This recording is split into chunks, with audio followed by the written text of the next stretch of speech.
and welcome to another episode of The Real Franchise, a podcast that goes where others simply won't. An unfiltered view of franchising, business, mindset, and everything we stand for when it comes to supporting a community of small business owners. Join me, Rhiannon, the CEO for James Home Services, and Justin, one of our owners, as we unpack it all with no topics off limits. Today, we're starting a little bit differently. Justin, I've got some short fire questions for you, and I have just told you I've got questions before we started this video, but I did not tell you what the questions were. So this is completely unscripted. So I'm nervous. First question. Would you build your own house? Definitely not. Would you ever think about doing your tax yourself? I used to, and it cost me a lot of money. So no. Fair enough. Yeah.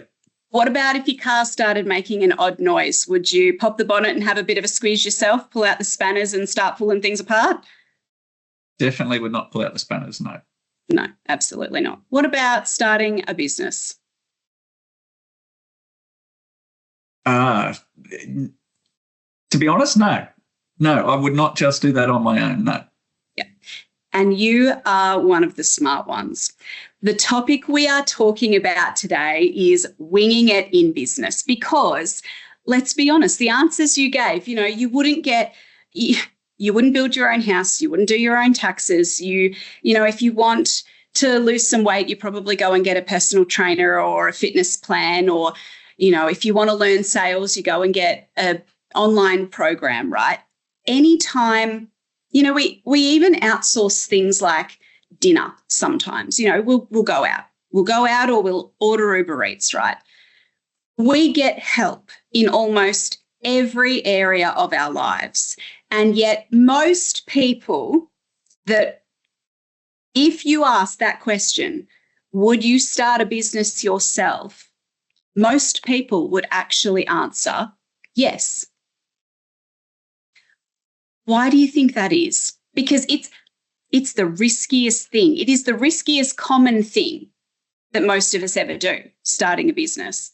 Why do you think that while we would never dream of DIYing so many other things in our life, why is it we think that we can wing business ownership? Two reasons, I think. The first is we confuse being able to do the task with being able to make money doing the task. Yeah. There's a great book called The E-Myth that talks about this. So if you're listening, go get it, read it. But I think, you see all the time in society where someone might be a great mechanic, even a great doctor, and they go and open their own business and go broke. They're great at the task, but have no idea on running their own business. The second reason I think people do it is it's culturally, it's part of what we as Aussies tell ourselves from even our kids from the time we're age, suck it up. You can do it.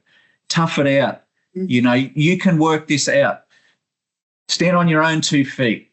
All of these sort of things, which, yes, are good in balance.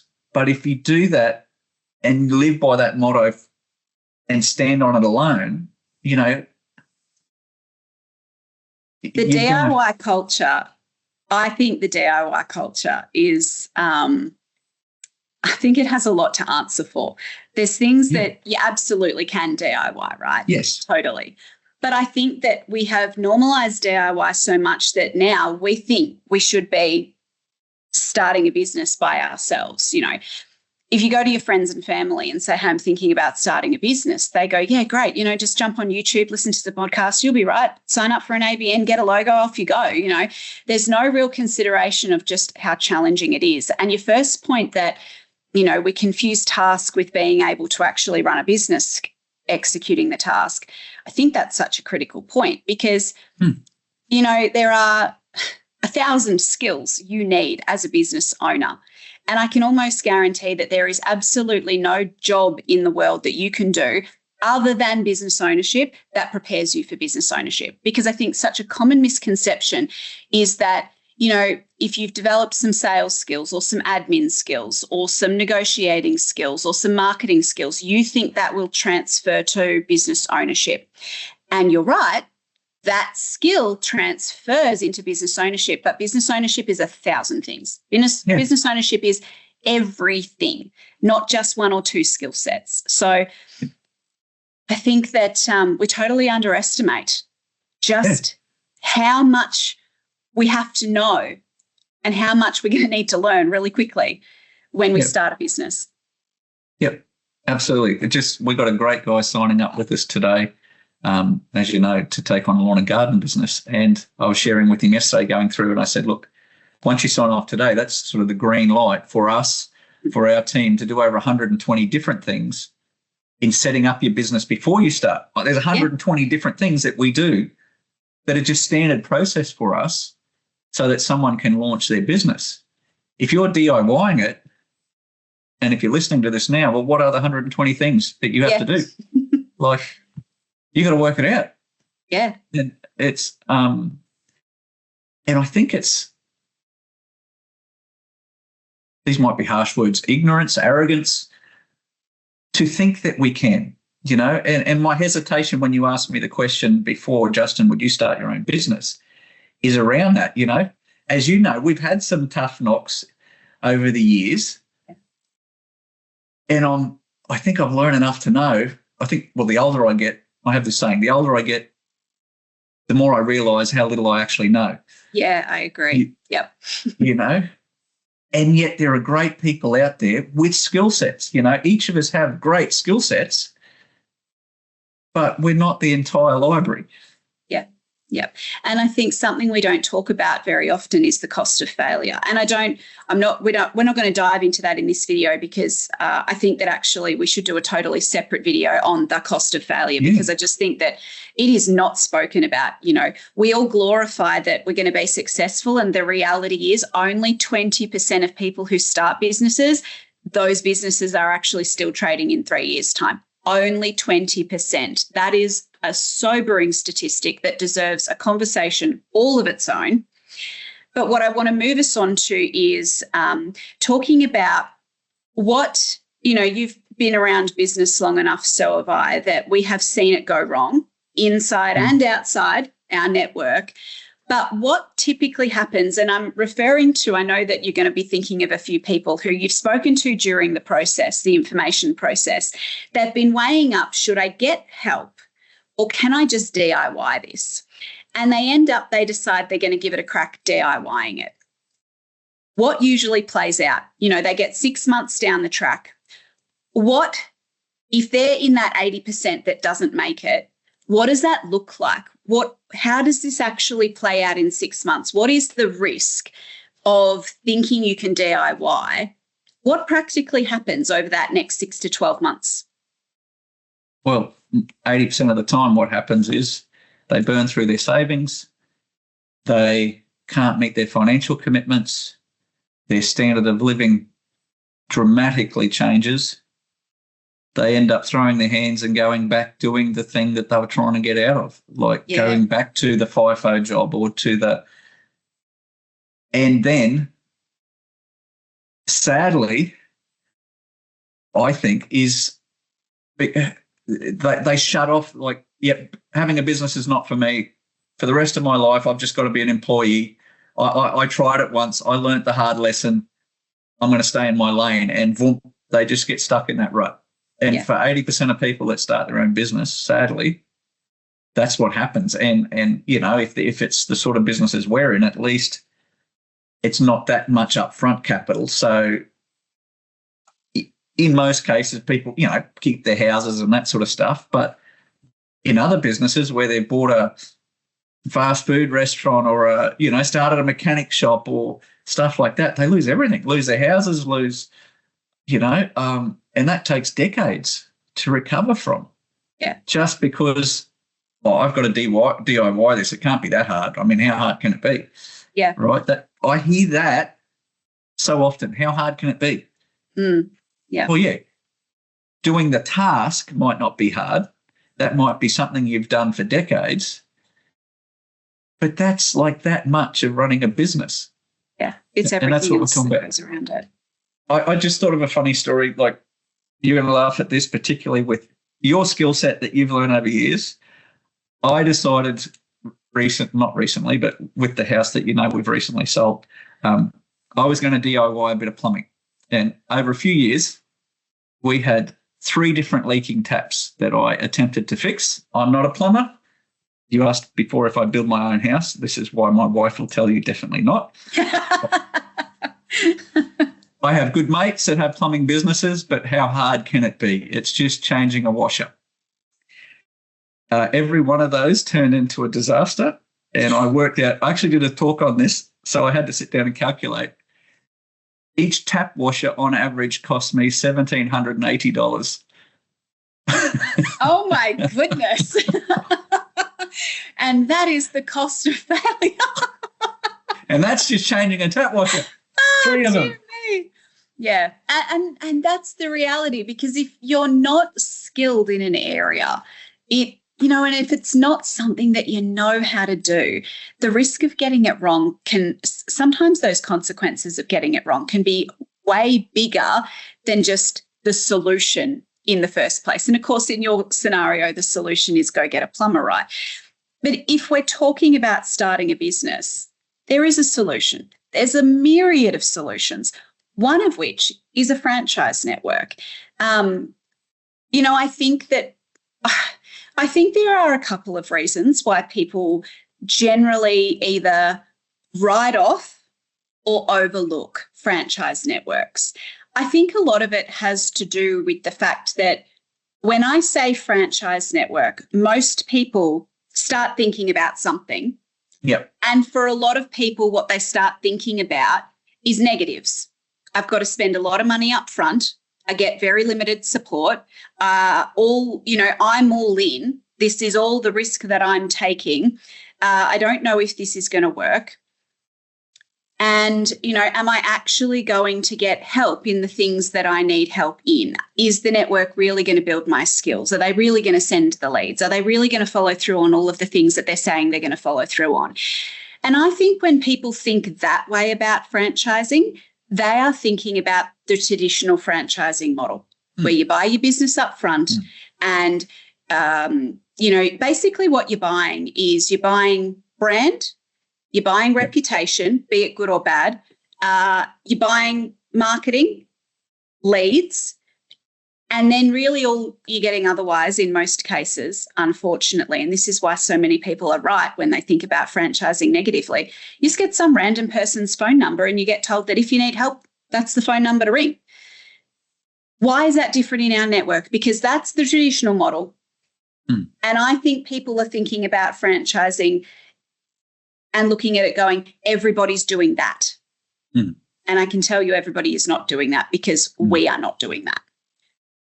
How is it that we are different? Why would getting help with starting a business in our network, why would it look different to getting help with a traditional network? In many ways, I guess for us, the focus is totally different. And you and I have spoken about this. I've been in some industry meetings recently where it was like this incredible concept was floated that we need to focus on looking after people. And yet this has been our ethos from the start, from when we took over this company 6 years ago. And yes, we've refined and we've changed and we've developed and we've got better and better at what we do. But our entire model is focused, particularly under the subscription. Financially, we're the ones taking the upfront risk. We're the ones putting the capital up. Our fee structure is all on we don't do well if they don't do well, right? In our industry, pretty much all the others they get paid regardless of how you're doing. So it just shifts that emphasis on support. Whereas for us, it's not optional. We have to support. We have business coaches that everybody in our network has a business coach that they work with. Yet our business coaches aren't just a business coach that thinks they know a bit about business. Every one of our business coaches is someone, as you know, who have walked this door. They've been franchisors in our network. They've built very large, successful businesses, had multiple teams of staff running, all of our coaches, bar one, have since sold their business. So they also know how to build a business asset that's saleable. And thankfully, we're privileged to have them on our team helping people do the same thing. So everything about what we do is focused on helping people, because those questions you asked, like the negative questions, they're actually also the right questions. Yeah. And I encourage anyone listening to this, those are good questions. Ask those questions of anyone that you're in talks with. And if you can't get open, transparent, honest answers, don't settle. Run. Yeah. Run. Like, don't have, because any good business should be able to answer every one of those questions that you mentioned earlier, quite simply. You know, it's what I love about our model. You know, talk to us. There's no secrets. In fact, people can jump on our website now. Every business owner in the network's phone number's there, webpage. They can speak to anybody. Yeah. Yep. So, this openness and transparency that we've been rolling with from day one, it's not new news to us. Do you know what? I've had a realization in the last few weeks since you started attending some of these industry events, and that is that how we've been leading this company for the last 6 years, I thought what we were doing was just catching back up to industry standard. I thought what we were doing was normal. I thought what we were doing was what everybody else was doing, and we were just trying to, position ourselves as just a good quality network in our industry that did all of the right things. But I thought everyone was doing what we were doing. And the realization I've had is that we are so far out in front, it's not even funny. And I didn't even realize that, like somebody at one of those networking events posited this big idea that, franchise networks should be profit coaching their business owners, and the room was like, oh my God, this is ingenious. Sorry, what?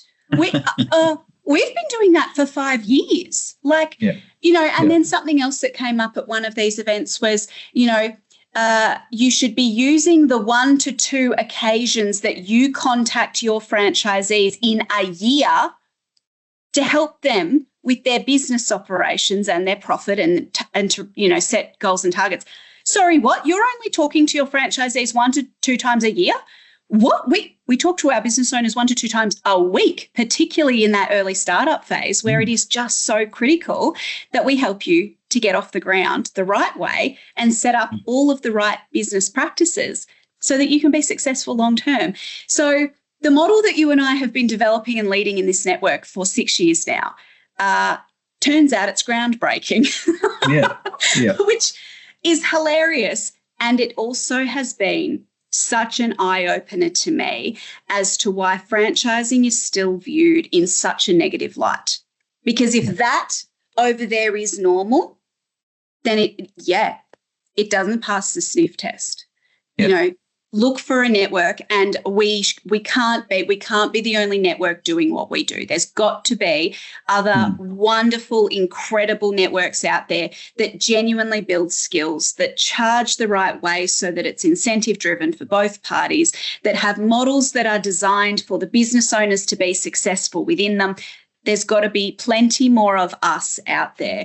I just encourage anybody listening that if you're about to sign on the dotted line of a network and you just feel like something's off, but you can't put your finger on it, and, you've just kind of rationalized your gut feeling by saying, yeah, but they're one of the biggest, so they should be fine. Don't settle. You don't have to settle for that. There are way other options, way other better. There are other options out there. Getting so passionate about this, I can't get words out. There are other options out there that actually are going to make a whole heap more sense to you. And I think, that's one of the biggest challenges of the franchising industry in this decade is, so many people just think franchise and associate that with rip-off, scam. You don't get value for money. You get told what to do and you get no help, and they take lots of money and then they give you nothing in return. And we don't operate like that. I'm really starting to realize our structure is a franchise. Yep. but I don't think we operate like a traditional franchise whatsoever. Yeah. Yeah, like when people ask me what we do, I sort of just say to people now that we've created a supported pathway into self-employment. Yeah. That, it's all about helping people. We support them to have their own businesses, right? It's because that's exactly what we do.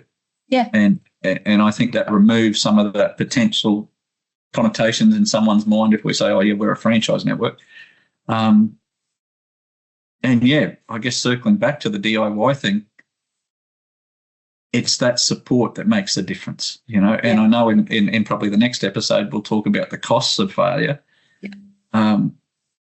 It's important to sit down and weigh that up, like as an individual, you're walking away from an income. For most of us, when we start a business, we're in jobs or employment. We're walking away from that.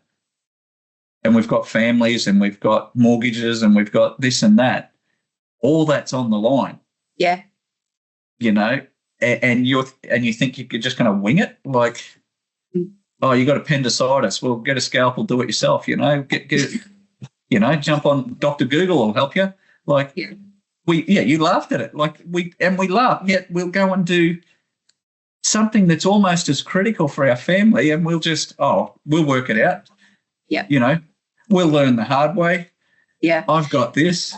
Yeah. I think society has a lot to answer for because we've created this, we've created this whole, no, you'll be right, mate, just give it a go, you'll be fine, do it yourself. And so if you're listening to us and you have been thinking that you're just going to go the DIY route, you're not wrong for thinking that because everyone around you is telling you, yeah, you'll be right, mate, go ahead, give it a crack, like have a go, And probably to take that a step further, it's not just that everyone around you is saying you'll be right. It's that probably deep down they're saying it so loudly and society is saying it so loudly to you that deep down you're going to feel a sense of shame if you do actually reach out for support. Yes.